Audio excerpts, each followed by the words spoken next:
Ok, bonjour les amis. Alors là, du coup, voilà, le décor est dressé. Enfin, c'est pas un décor d'ailleurs, c'est complètement la réalité de ce que je vis en ce moment. Et donc, c'était le moment pour vous faire un petit film, une petite vidéo pour vous expliquer un peu quel est ce projet dont j'ai parlé récemment sur ma chaîne et puis qui me tient depuis, on va dire, qui me porte, qui me pousse vers une réalisation de projet de vie, comme on dit, enfin en tout cas de quelque chose de totalement nouveau, comme beaucoup d'autres vous en ont parlé également sur YouTube et je dois dire que c'est fou parce que je viens de vivre effectivement tout ce qu'elle décrivait et ce qui m'a d'ailleurs beaucoup encouragée, hein. Donc des youtubeuses bien plus célèbres que moi. Mais ceci dit, voilà, j'ai vraiment vécu la même chose avec cette impression d'être poussée à lâcher tout ce qui est ancien, tout ce qui est de l'ancienne vie, tout ce qui nous appesantit, nous retient, enfin en l'occurrence moi. Et du coup, après, tout d'un coup, c'est waouh, tout s'ouvre, les synchronicités qui viennent confirmer que vous êtes vraiment là dans le bon chemin, que vous avez eu ce courage de rompre avec des schémas, des croyances limitantes qui vous retenaient dans quelque chose qui ne vous correspond plus et qui ne vous correspondra plus jamais.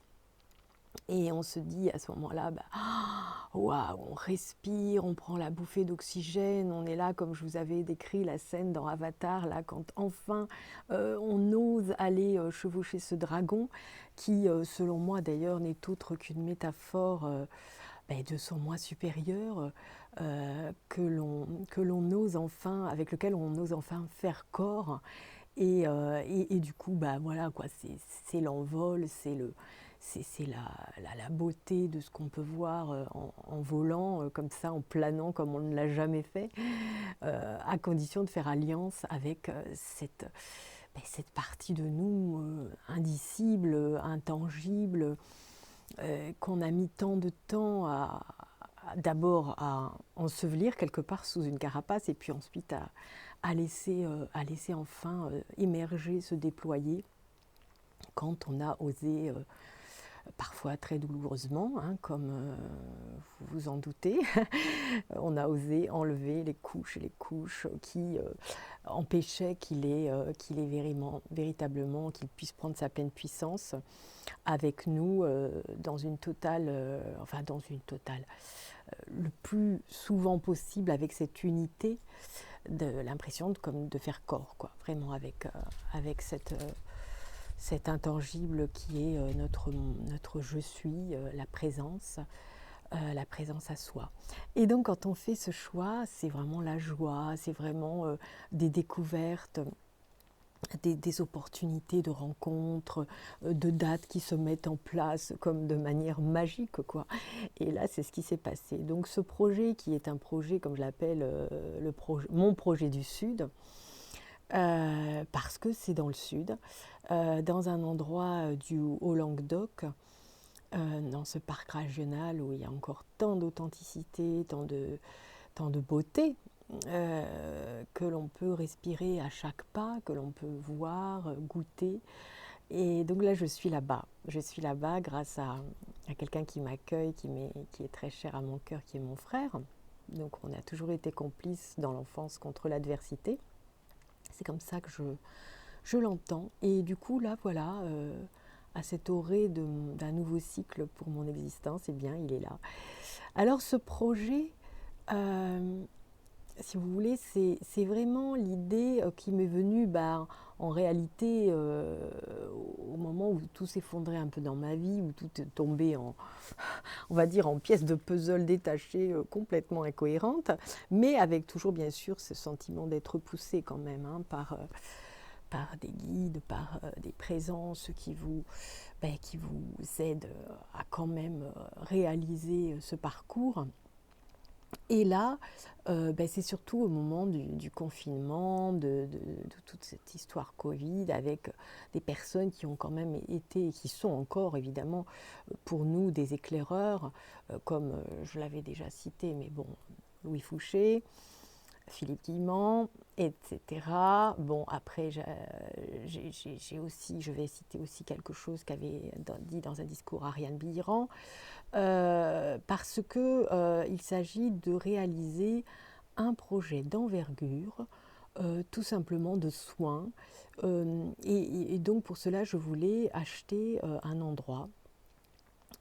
Donc acquérir un endroit, non pas dans un souci de m'approprier un lieu, etc., mais plus d'être porté vers une région où je peux dresser ma tente, ancrer, enraciner la, ben, la beauté de ce projet, son ambition, son aspect ambitieux. Et donc, il s'agit évidemment de créer comme un genre de lieu refuge. Alors ça, c'est le terme qu'avait employé Ariane Biran par rapport à une locution où elle parlait de la charité, justement, et de Saint François d'Assise. Et j'avais beaucoup aimé ce terme, ça m'avait vraiment, pour tout dire, bouleversée. Quand je l'ai entendu, je me suis dit, ça fait tilt, quoi. C'est un truc qui me fait vibrer. Alors, un lieu refuge, un lieu de soins, un endroit où les personnes qui viendront pourront apprendre aussi à être autonomes sur leur santé, sur comment comment dire, se reconnecter à leur capacité d'auto-guérison. Et bien sûr, avec, comme vous le savez déjà sur ma chaîne, une pluralité. C'est surtout ça qui était intéressant aussi dans les conférences et dialogues de Louis Fouché avec d'autres comme Fabien Moine, etc., dans la santé intégrative, l'idée de participer de manière collégiale avec d'autres intervenants. Donc ce projet, bien sûr, c'est moi qui commence à mettre un peu les pierres à l'édifice, mais j'ai bien entendu complètement la foi, la confiance dans le fait que de nouvelles rencontres, comme c'est déjà un peu le cas d'ailleurs, de nouvelles rencontres vont apparaître pour venir confronter des savoirs, des compétences, des cheminements pour que nous ayons comment dire, une pluralité, une synergie d'approches de manière à non pas guérir ou soigner des gens, prendre soin d'eux et surtout toujours cette idée de plutôt sur un temps, on va dire, ça peut être un stage d'une semaine, ça peut être des week-ends, mais en tout cas qu'il y ait un suivi. Donc un suivi pour que les personnes parviennent à reprendre en main leur santé dans tous leurs aspects, bien entendu, et puis commencent comment dire, à avoir des petits outils comme ça, divers outils, que ce soit la sophrologie, la naturopathie, évidemment le chant, l'art-thérapie, avec le dénominateur commun à beaucoup de choses, ça va être la respiration, comme je vous l'ai dit, c'est aussi bien présent dans les médecines chinoises, que la calligraphie, que le qigong, et puis après ça peut déboucher bien sûr sur d'autres types d'arts plastiques que j'ai expérimenté et plein d'idées me viennent à ce niveau-là. Ça va être par exemple des sculptures, des sculptures éventuellement éphémères dans la nature, donc type land art, arte povera. Les approches aussi par rapport aux pierres, parce que alors ici, je vous en mettrai dans la vidéo parce que je vais évidemment poster aussi un chant qui sera le cadeau un petit peu pour fêter cette trouvaille de l'endroit, du lieu qui correspond, qui est favorable à l'éclosion de mon projet. Et du coup, vous verrez toujours, je vous en ai déjà mis l'autre fois, mais des pierres, toutes ces pierres, mais dans lesquelles on peut effectivement apercevoir des élémentaux, des présences du petit peuple. Et ça, c'est une amie à moi qui est fidèle de la chaîne qui m'a un peu beaucoup suggéré cette approche-là. Donc ça, c'est aussi à creuser parce que c'est pareil, c'est une manière aussi d'aller faire des photos qui sont à la fois spirituelles et artistiques. Enfin voilà, donc vous voyez, c'est vraiment toutes ces approches confrontées, il y en aura peut-être d'autres, enfin, tout ça c'est en perpétuelle gestation, créativité constante et abondante si j'ose dire. Et puis voilà, et ça me vient aussi bien sûr de tous les moments où je suis passée dans cet endroit que j'ai connu depuis l'enfance, puisque on passait des vacances avec mon frère ici. Donc mes parents avaient une maison. Et ça a été un peu difficile pour trouver cet endroit parce que j'avais des idées préconçues, je ne me suis pas laissée surprendre, voilà, donc beaucoup de contrôle, de l'ego mental qui fait des siennes, qui ne veut pas vous laisser vous lâcher sur ce qui vous porte réellement sans aucun a priori. Et là, en l'occurrence, c'est une maison complètement charmante, assez atypique pour le Sud. Bon, je ne vous en dis pas plus, parce qu'il faudra aussi que, pour l'instant, j'ai juste signé le compromis de vente, mais quand je serai sur les lieux, évidemment, je ferai d'autres vidéos.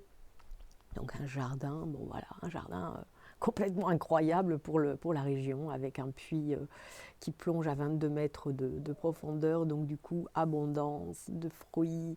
Le propriétaire m'a confié que c'était un endroit où donc ses grands-parents étaient carrément à cultiver partout, de partout il y en avait, des fruits, des légumes, et il y avait aussi des ruches, enfin voilà. Et à côté du puits, donc il y a un bassin. Et là, pour vous dire carrément la découverte, l'autre fois en venant revisiter avant la signature, est apparue, eh bien vous la verrez sur la vidéo, est apparue une statue de Marie qui est là, près du puits. Mais c'est hallucinant, quoi. C'est ce genre de truc, des cadeaux, quoi, quand tout d'un coup vous demandez des signes pour être sûr que c'est bien là, et là, pof, apparaissent des choses comme ça. Bon, y compris les ressentis, bien sûr, mais là, cette statue de Marie avec deux chapelets qui, comme dit mon frère, devraient, puisqu'ils sont en bois, normalement être un petit peu abîmés avec de la mousse ou je ne sais quoi, là, intacts. Donc voilà, des surprises comme ça, j'en ai plusieurs à raconter. Mais ceci étant, c'est vrai que il y a eu aussi dans l'abbatiale, la grande église qui est romane et qui fait partie du chemin de Saint-Jacques de Compostelle, qui est en contrebas, il y a une sainte que je ne connaissais pas. C'est une sainte qui s'appelle Sainte-Germaine de Pibrac, qui en fait est de la région. Et alors c'est fou parce que j'ai ressenti vraiment comme une rencontre, comme si je devais un jour venir à elle et elle à moi et rencontrer cette belle âme qui était une bergère très simple, très, très, très pure, avec une foi inébranlable. Et paraît-il qu'elle est donc la sainte patronne, l'une des saintes patronnes des guérisseurs. Voilà, donc bon, je vous en dis pas plus évidemment, tout est là, quoi, tout est dit. Donc voilà, que des belles choses, que des beaux cadeaux. Et ce que je voulais juste ajouter à tout ça, c'est que bien sûr, il y a encore du travail, il y a tout à mettre en place, il y a à élaborer le lieu en fonction de mon projet. Bon, mais bon, je sais très bien que les rencontres seront là avec les personnes qui viendront possiblement m'aider, puisqu'il y a déjà eu plusieurs comme ça, aides providentielles sur mon chemin depuis que j'ai trouvé l'endroit. Et puis, écoutez, je vous tiens au courant, mais je suis super contente de pouvoir partager ça avec vous. Et ben écoutez, autre chose que je voulais dire, bien sûr par rapport à l'actualité et par rapport à ce qui m'a été soufflé lorsque je promenais là hier, donc à la veille de cette nouvelle lune du 23 décembre. Oui, il me revenait toujours cette phrase qu'on entend dire la lumière a déjà gagné, etc. Bon. Et là, je me suis dit, mais c'est évident, comment ça pourrait-il en être autrement, puisque, vous vous rappelez, je vous en avais parlé au tout début, Philippe Guimand disait, oui, pour arriver à créer le nouveau futur, le nouveau monde, évidemment, il ne faut pas forcément être très nombreux. Ce qui compte surtout, c'est les qualités des vibrations et la créativité qui se déploie à partir d'elles. Euh, mais justement, tout le vivant, les éléments de la nature sont empreints, sont innervés, sont gorgés de la présence, de, du je suis universel et donc de la lumière. Et donc c'est énorme, tous ces animaux, tous ces végétaux, ces rochers, ces montagnes puissantes, enracinées de manière impressionnante, quoi, touchante. Donc à partir de là, on se dit, mais on n'est vraiment pas les seuls, nous petits humains, à générer, à collaborer à ce que la lumière soit en train de se répandre, de prendre véritablement la place qui est la sienne. Donc voilà, je me suis dit, je vais quand même leur partager ça parce que c'est une belle guidance qui m'est venue au moment d'une promenade là hier. Et voilà, je pense que là aussi tout est dit. Donc, eh bien, je vous souhaite des bonnes fêtes de fin d'année et je vous dis à très vite. À bientôt. Au revoir.